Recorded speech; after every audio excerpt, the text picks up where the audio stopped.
Standing outside of the old city of Jerusalem, you can see the old city wall in the background there. And just to the right behind those buildings is the Damascus Gate.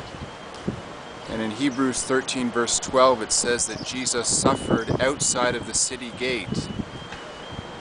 And then in John 19 verse 20 it says that Jesus was crucified near to the city. So this site is both outside of the city gate and yet near to the city.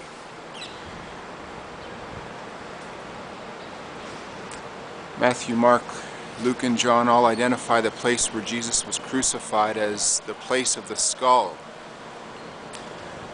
And in John 19, verses 17 and 18, John says that Jesus was crucified at the place of the skull, which in Hebrew is Golgotha. John wrote that in the place where Jesus was crucified there was a garden and a tomb. And very close by here, an ancient water cistern has been found. So here's the opening to that cistern. You can see water running down there.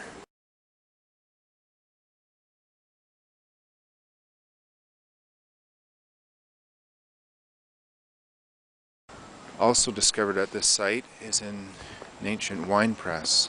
So grapes harvested in this garden would be pressed here.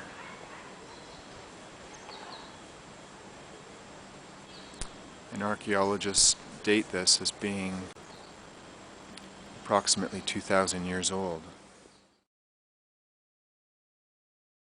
In John chapter 20 verse 15 we read of how Mary, when she first saw Jesus, she didn't recognize him and supposed that he was the gardener.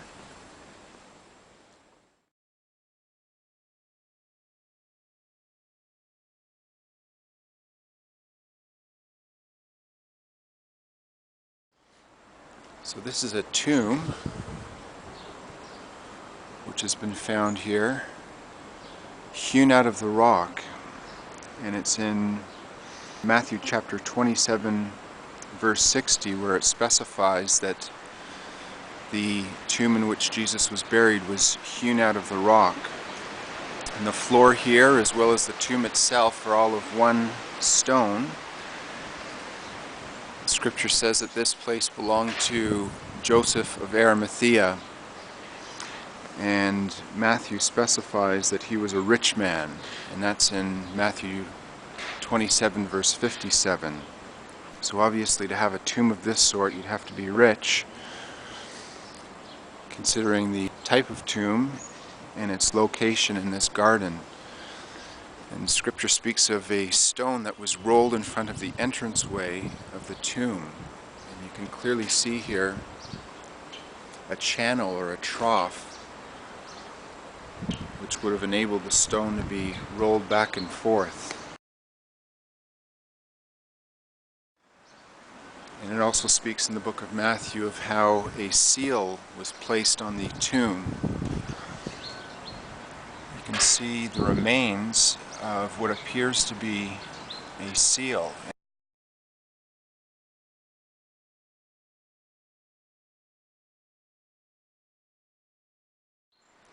So entering the tomb itself, it's necessary to stoop down to enter because it's only about 4.5 feet or even less than that. And in Luke 24 verse 12 it speaks of how Peter had to stoop down to enter the tomb. And right now you're looking at almost like a bed that has been hewn out of the rock, the likely spot where Jesus' body was laid.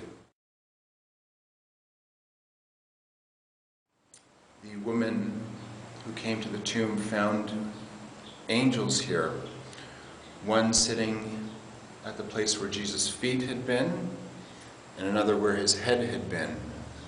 And there's almost a raised area there to the left almost acting as a pillow for the head. And there's more than enough room for a body to lie fully extended. Mark 16 verse 5 says that when they entered the tomb, they found someone in a white robe sitting on the right side of the tomb. And sure enough, the open space in this tomb is on the right side.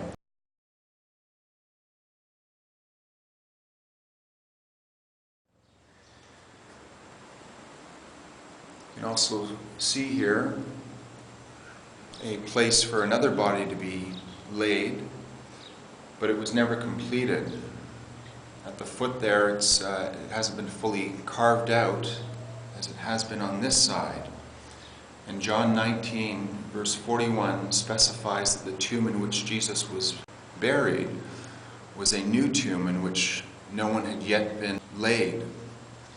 The fact that this one had been completed and this other bed was never fully completed suggests that Joseph intended for this tomb to hold at least 2 people, but after Jesus was buried here, it was considered too sacred to bury anyone else. So the construction of the tomb and the second bed specifically was not followed through with.